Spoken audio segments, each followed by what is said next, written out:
Halo guys, kembali lagi di Babol Bahas Bola. Kemarin gua gak bikin video selama 1 minggu karena ada beberapa kegiatan yang harus gua lakukan, jadi nggak bisa sustainable untuk menonton match. Gua pun cukup kurang untuk istirahat dan nggak nonton banyak match, maka dari itu gua nggak bikin video. Nah, di minggu ini kemarin ada pertandingan yang cukup seru karena weekend. Ada Chelsea Liverpool. Chelsea yang ditahan imbang, Liverpool menang ugly win, dan Aston Villa yang menang. Mereka berada di rank 4 dan gapnya dengan MU kemarin yang baru saja kalah lumayan jauh, yaitu 10 poin. Tapi still masih ada peluang untuk ketiga tim ini, belum fix untuk posisi 4 besar. Kita update dulu dari beberapa hasil pertandingan lainnya, yaitu AS Roma kembali meraih hasil positif dari Serie A. Mereka menang cukup meyakinkan. Ya, secara permainan gue beberapa kali nonton Roma di bawah asuhan De Rossi, mainnya itu lebih enak untuk ditonton, lebih smooth daripada di bawah Jose Mourinho. Dan itu mereka hanya kalah 1 kali melawan Inter, karena ya siapapun yang main melawan Inter Milan di Serie A ya pasti kalah. Apalagi ini AS Roma dengan pelatih baru dan style gaya bermain mereka sangat-sangat baru, sangat fresh. Dan mereka menunjukkan bisa bermain lebih atraktif dan very smooth ketimbang di bawah asuhan Jose Mourinho. Dari La Liga, semalam Napoli menang melawan Juve dan Milan menang juga kalau nggak salah. Dan itu membuat gap poin antara Inter Milan dengan pesaing-pesaingnya di rank 2, 3, 4 sangat jauh. Ya, ini udah fix untuk Serie A, yaitu Inter Milan. Dari La Liga ada beberapa match. Kemarin di Copa del Rey itu Athletic Bilbao menang 3-0 melawan Atletico Madrid. Dengan agregat 4-0 mereka lolos ke babak selanjutnya. Dan kemarin dari hasil La Liga, di liganya Real Madrid ditahan imbang 2-2 oleh Valencia. Gua nggak nonton match itu, jadi nggak bisa. Karena gua nggak nonton, karena sepak bola itu terlalu indah kalau hanya dilihat berdasarkan data. Jadi gua kalau bikin video, gua usahakan untuk selalu menonton match itu, sehingga gue bisa memberikan pendapat yang gue lihat dari pertandingan tersebut. Kalau hanya data-data kan ya, data itu sebagai faktor pendukung agar kita bisa menganalisis sebuah pertandingan, tapi itu bukan mutlak. Karena kalau assist dihitung assist, shot on goal walaupun pelan itu disebut shot on goal. Berbahaya atau enggaknya kita nggak tahu. Maka dari itu data itu hanya sebagai faktor pendukung. Kalau kalian ingin melihat match atau sebuah pertandingan secara keseluruhan, lihat selama 90 menit tim itu bermain seperti apa. Jadi karena gue nggak nonton, gue nggak bisa memberikan pendapat gue tentang match-match tersebut. Tapi gue menonton dari IPL kemarin, Chelsea, Liverpool, dan juga Aston Villa. Spurs gue nonton sedikit-sedikit karena mainnya cukup hampir dengan jam yang sama semua. Jadi sesekali gue pindah channel untuk menonton Spurs. Oke, kita ke match pertama dulu, yaitu dari Chelsea melawan Brentford ya kalau nggak salah. Iya, skor 2-2. Oke, Chelsea unggul lebih dahulu. Kita lihat line up-nya dulu. Yang main di belakang Chelsea itu adalah Disasi, Chalobah. Kiri Pochettino memasang Colwill, dan di kanan ada Malo Gusto. 2 DM seperti biasa, Enzo sama Caicedo. Dan yang agak aneh itu dia memasang Chilwell sebagai wing kiri. Di atas kertas dia adalah sebagai pemain yang berposisi sebagai wingback, dan ini dipasang menjadi back kiri. Dan ini agak aneh, meskipun Chilwell bisa menyerang, tapi ya menyerangnya Chilwell ya nggak jauh lebih bagus daripada Sterling ataupun siapa itu namanya, Madueke. Jadi itu agak aneh. Dan di kanan ada Cole Palmer, di belakang striker itu ada Gallagher, dan strikernya seperti biasa yaitu striker kesayangan kita semua yaitu Nicolas Jackson. Oke. Permainan berjalan cukup imbang di babak pertama, tapi Chelsea mendapat 1 gol dari Nicolas Jackson. Crossingnya Malo Gusto itu keren, dan headingnya pun ya cukup keren dari Nicolas Jackson. Tapi habis itu setelah dia mencetak gol, hilang, benar-benar hilang, tenggelam selama 90 menit. Dia tidak memberikan kontribusi yang diinginkan. At least kalau lo nggak mendapatkan bola, ya lo coba membuka ruang atau jemput bola seperti yang dilakukan oleh striker-striker lainnya kayak Gabsus, Haaland dan lain-lain. Nah, mungkin kalau dari statistik, berdasarkan statistik gol dan assist, Jackson cukup unggul. Maksudnya unggul dalam artian dibanding pemain-pemain Chelsea yang lain. Tapi kita lihat gol yang dia ciptakan itu adalah kebanyakan dari tap in. Ya sesekali gol heading kayak kemarin itu tadi. Nah, babak pertama cukup imbang. Memasuki babak kedua, Brentford lebih ambil resiko. Jadi Chelsea babak pertama cukup rapi, tapi masih levelnya lumayan, belum levelnya yang kita kenal atau Chelsea dengan nama besarnya. Masuk ke babak 2, organisasi permainan mereka di 10 menit awal babak kedua itu masih bagus, sampai Brentford mencoba sedikit Spartan, dan mereka bermain dengan fighting spirit yang cukup tinggi, dan itu agak merepotkan organisasi Chelsea. Yang terjadi adalah organisasi pertahanan 3 line, yaitu belakang, tengah, dan depan, itu benar-benar terjadi banyak space yang beberapa kali coba dimanfaatkan oleh pemain Brentford. Tapi karena Brentford kualitas pemainnya segitu-gitu aja, ya mereka bisa unggul 2-1 tapi disamakan.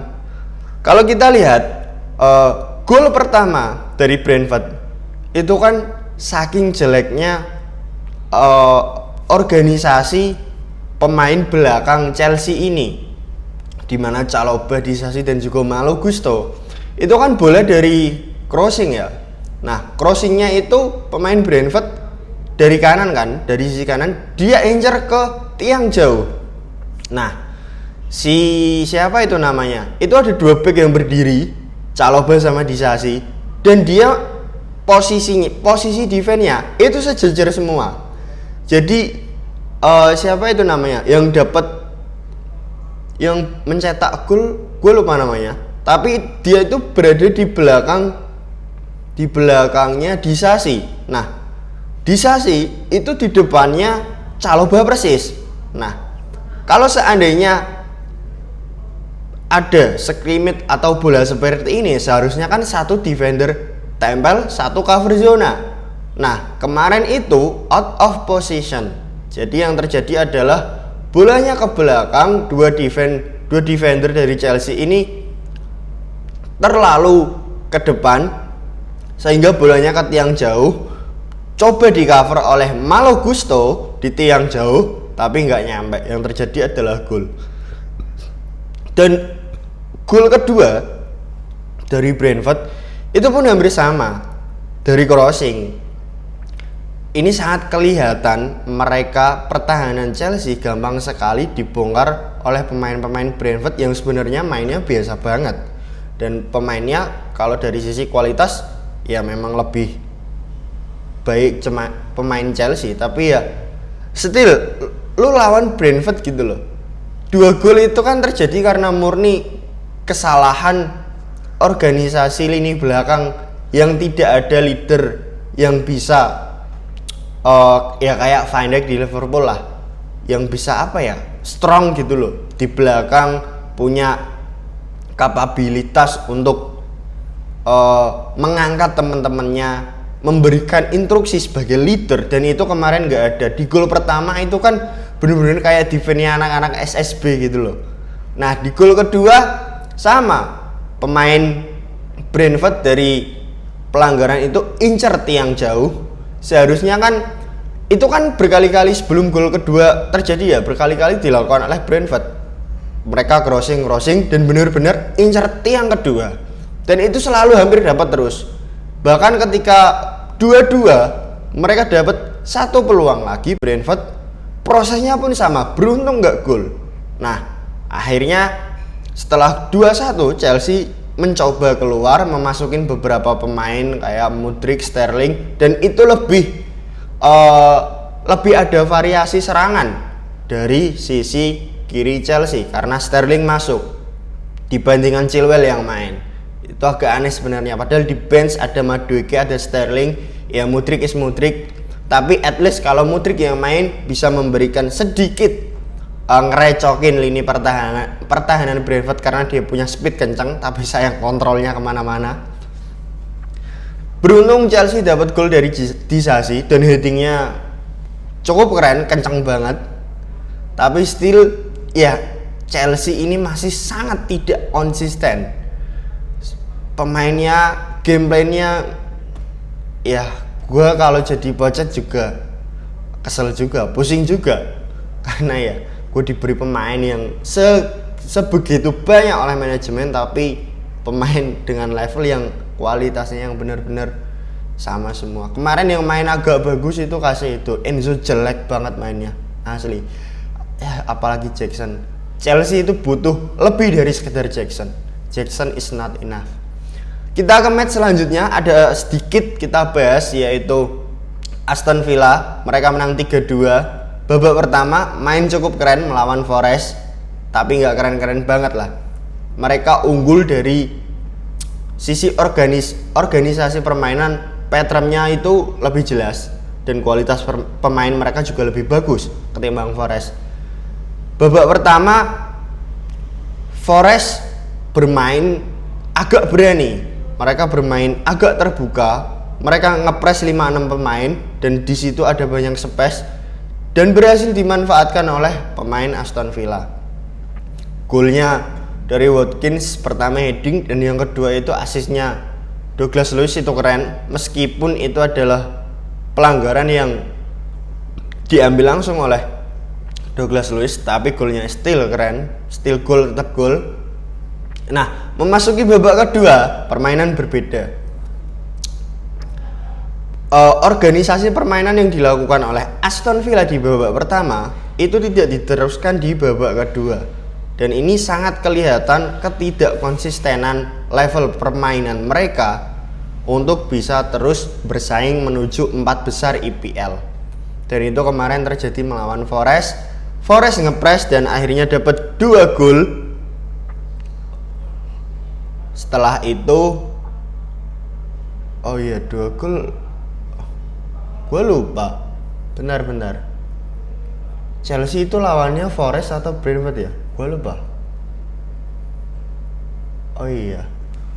Pokoknya itulah, gue lupa, agak sedikit lupa. Jadi Newcastle sempat disamakan oleh musuh mereka 2-2 dan akhirnya mencetak gol lewat Lucas Digne. Ya, mereka akhirnya berhasil menang, meskipun sebenarnya hasil pertandingan ini tuh lebih layak untuk bermain seri ketimbang keunggulan bagi Aston Villa. Tapi ya hasil ini tentunya membuat pressure untuk peringkat di bawah Aston Villa, yaitu Spurs dan MU. Dan MU 2 kali kalah beruntun. Spurs kemarin menang meskipun agak lucky win. Gue lupa kemarin itu yang main melawan Forest itu Liverpool, Forest atau Luton ya? Forest, Forest yang main melawan Forest itu Liverpool, gue lupa. Brentford sama Chelsea, Aston Villa sama Luton ya? Luton, Aston Villa sama Luton. Oke, kita ke match terakhir, Liverpool melawan Nottingham Forest. Oke, Liverpool tahun ini bermain sangat tidak konsisten, terutama di lini tengah, dan di match kemarin itu terbukti betapa Klopp sangat tidak percaya dengan pemain tengah mereka. Yang meskipun banyak sekali pemain yang cedera, tapi kemarin Endo, Sobo sama Nunez itu ada di bench tapi tidak dimainkan sejak awal. Mungkin Klopp tidak ingin mengambil resiko, jadi dimasukin di babak kedua. Yang bermain di tengah itu adalah Bobby Clark sama Harvey Elliott, dan yang McAllister, dan yang jadi DM adalah Joe Gomez. Oke, sepanjang babak pertama, babak kedua Liverpool full mendominasi. Kali ini babak pertama mereka mainnya jelek, benar-benar jelek. Mereka menguasai, tapi nggak ada kreativitas yang lebih untuk bisa menciptakan sebuah gol. Praktis yang bekerja keras memberikan nilai kreativitas cukup banyak, itu praktis hanya dari Luis Diaz. Dia bekerja keras. Biasanya kan Liverpool kan efektivitasnya sangat tinggi. Dia sudah dapat 2 peluang kalau nggak salah, setengah peluang. Shootnya melebar terus, padahal ya biasanya Liverpool dengan seperempat peluang itu bisa mencetak gol. Tapi kemarin itu enggak, efektivitas mereka tidak seperti di match-match sebelumnya, sehingga mereka butuh sampai benar-benar injury time dia harus mendapatkan sebuah gol. Gue pikir kemarin itu imbang. Kalau seandainya kemarin itu match berakhir dengan imbang, tentu akan jauh lebih seru, karena habis itu derby Manchester, terus Arsenal, kalau seandainya menang, Arsenal yang akan berada di puncak. Tapi ternyata dari segi mental Liverpool benar-benar sangat luar biasa. Ini sangat kelihatan banget. Babak pertama mereka main jelek, ya praktis karena beberapa pemain cedera, dan Gomez sampai ditempatkan di 3 posisi yang dia harus main di malam itu. Tapi di babak kedua setelah masuknya Endo, Sobo sama Nunez itu agak mendingan. Ya Sobo lagi meskipun nggak bagus-bagus amat, tapi Endo itu yang cukup memberikan keseimbangan di lini tengah, sehingga McAllister bisa agak sedikit maju, bisa memberikan umpan-umpan dan juga kombinasi yang cukup oke. Nah, setelah itu sepanjang full match praktis, setelah injury time menit 80 ke atas lah, Liverpool benar-benar incar bola-bola duel udara. Golnya itu kan agak kocak sebenarnya.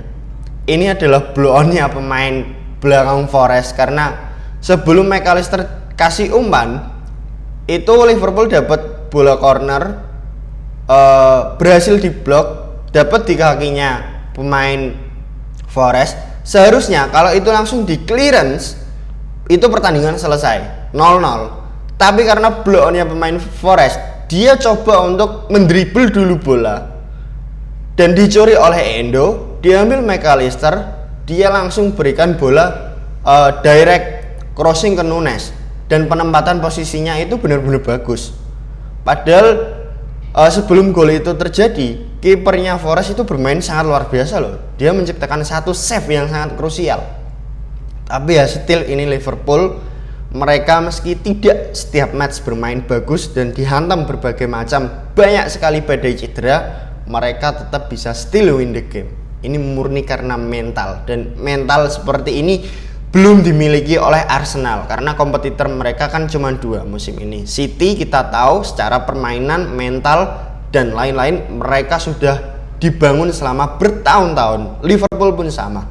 Arsenal baru jalan 2 tahun ini. Jadi gua harap di IPL ini akan sangat seru sampai detik-detik akhir. Oke, sementara itu dulu. Thanks for watching.